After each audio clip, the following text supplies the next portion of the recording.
Hello there. Welcome to Billy Ho Sports. Today we're talking Belmont Stakes coming up in a couple of weeks.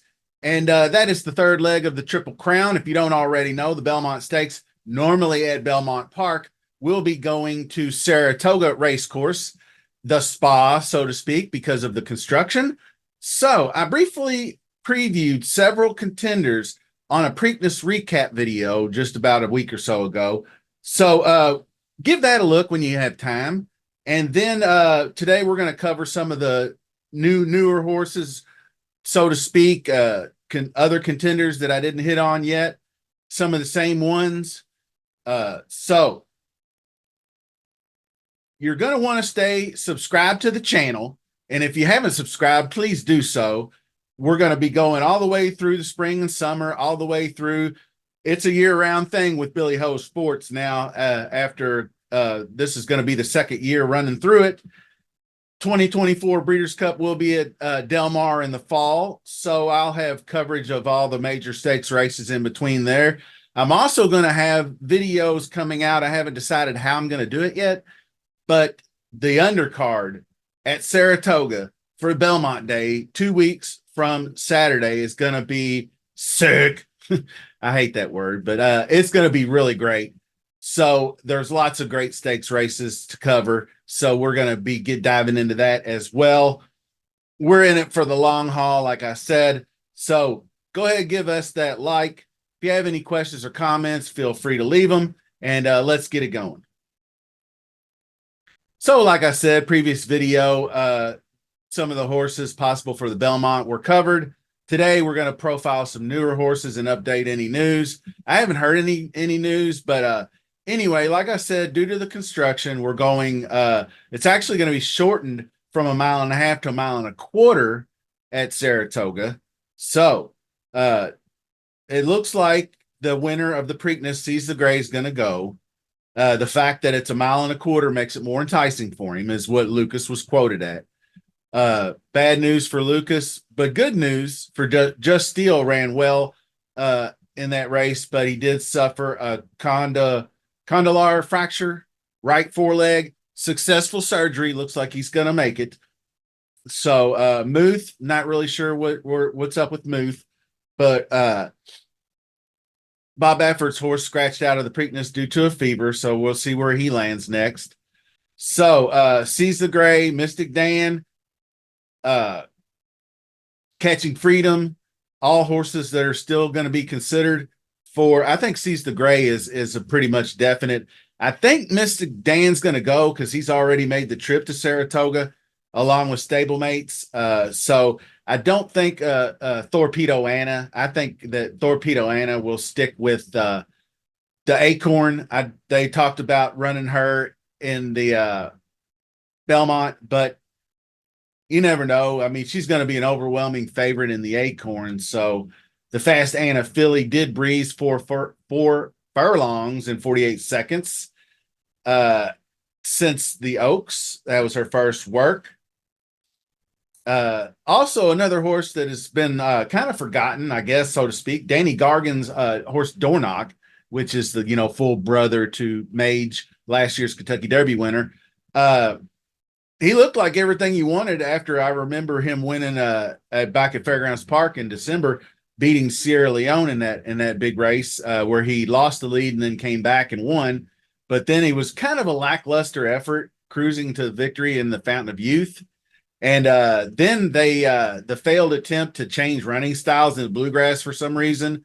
And then the compromising one post that led to the 10th place finish in the Derby.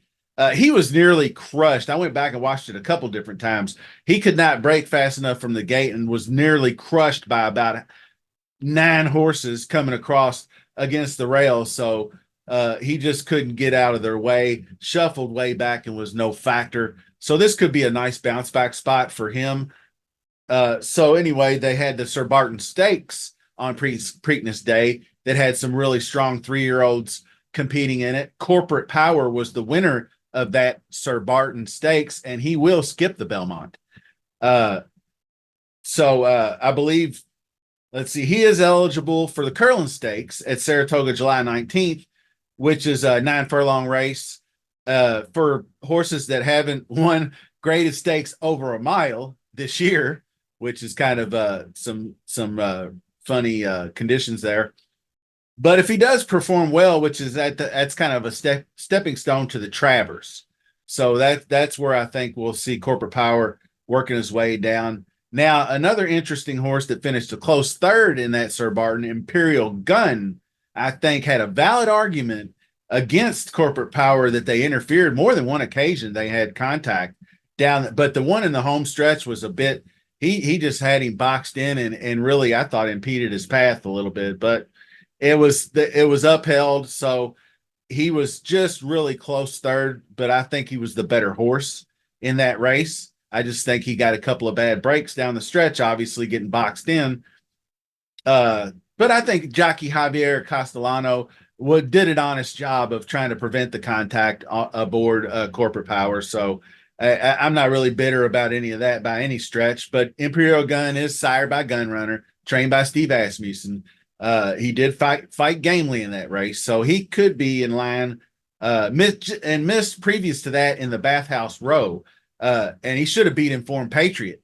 I thought he was behind the leader, lost a length, redirecting himself in the stretch, and still nearly ran him down. So, but the other horse they were talking about is Gould's Gold, and that's Mystic Dan's stablemate, Kenny McPeak. They did make the trip to Saratoga on Monday.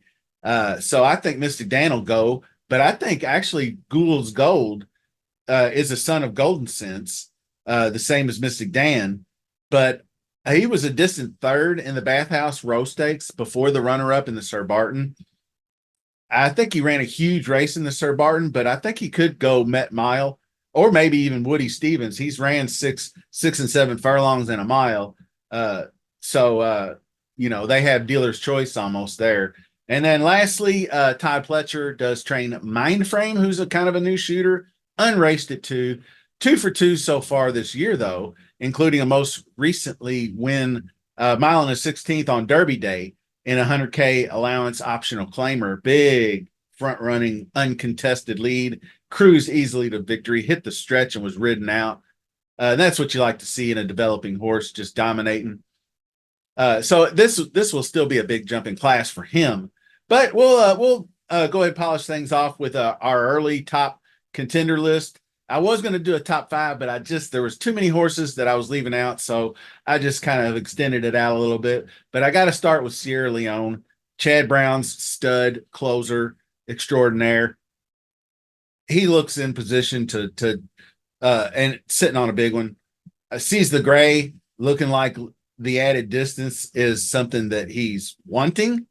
Broke his maiden also at the Spa last July. So Sees the Gray, I think, is a top contender. I think he's just hitting his peak momentum. So he's in there. Antiquarian is the other Todd Pletcher horse. I think he's improving. Toss out the LA Derby. So he broke through the gate. We all know the story there. But I think he proved how well he could run in the Peter Pan when he closed out the Wine Steward down the stretch. Very similar to the path Arcangelo took last year, which Arcangelo ended up winning not only the Belmont but the Travers before retiring before the Breeders' Cup. So the other horse, I'm willing to give another chance to Fierceness. I think he just had too much to ask of him on breaking from the outside post. He hopped out of the gate, so he got off to a bad start. Then he ran really hard into turn 1. And then it just looked like he just got wore out and they just didn't want to risk it. So they just kind of backed him off into the stretch and took their medicine. Lived to fight another day, as I call it. I think he gets a better trip with fewer horses in the Belmont. It sounds like pretty much this was what I had decided before I even started looking it up, but other people feel the same way. So it's kind of confirmation bias when you see that. So after that, you get down to your Mystic Dan, Catching Freedom, Honor Marie, horses of that nature. Some of it will depend on which jockey rides who. So you have Johnny V and you have Irad Ortiz, both Todd Pletcher's kind of go-to jocks. Johnny V rode Antiquarian and he rode Fierceness. So Irad Ortiz rode like domestic product or something. So Irad's open. He rode Uncle Heavy in the Preakness. So Irad can have one or the other. So it's going to be Antiquarian, Fierceness, Johnny V, Irad Ortiz. Those two are going to ride one of the other horses. Don't exactly know for sure because Johnny V's rode Antiquarian in every race he's ridden, and he's ridden Fierceness in the last couple of 2-3 races. Not his entire career, but the last several. So anyway, Irad Ortiz, I will lean to whichever one he rides, but because he dominates Saratoga. So, like I said, the Belmont undercard loaded. So we are going to be digging into that next and more Belmont news when it comes, workouts and such. You don't want to miss any content, so be subscribed, set the notification bell so you don't miss anything. Thank you for watching. We'll see you soon.